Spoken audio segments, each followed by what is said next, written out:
Chers membres d'Église et chers amis, bonjour.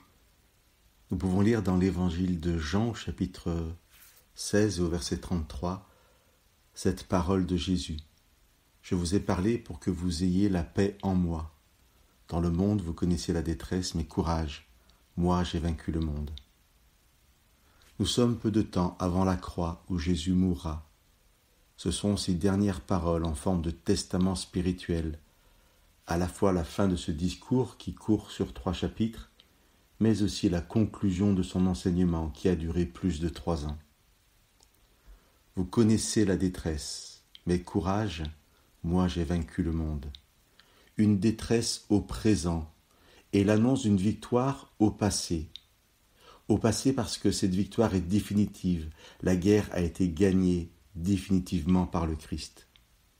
Mais aujourd'hui, 2000 ans plus tard, si nous connaissons toujours la détresse, qu'en est-il de notre conscience de cette victoire du Christ acquise il y a si longtemps ?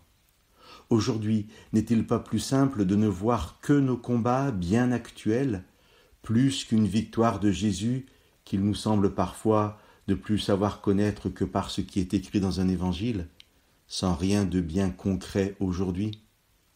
Alors, si c'est le cas, nous devons nous rappeler cette autre parole du Christ dans ce même discours. Vous serez triste, mais votre tristesse se changera en joie. Dans la Bible, la joie signifie la présence de Dieu.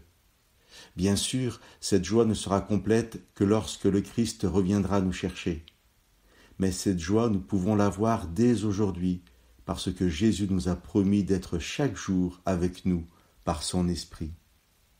Ainsi, si la détresse, le combat est pour nous une réalité, ma prière pour chacun est que vous puissiez vivre la foi que Dieu vous a donnée, pour que, malgré la détresse parfois, nous soyons dans la joie de la présence du Christ aujourd'hui, certains qu'il a vaincu le monde et qu'il nous offre une victoire aujourd'hui comme issue de nos combats et de nos luttes.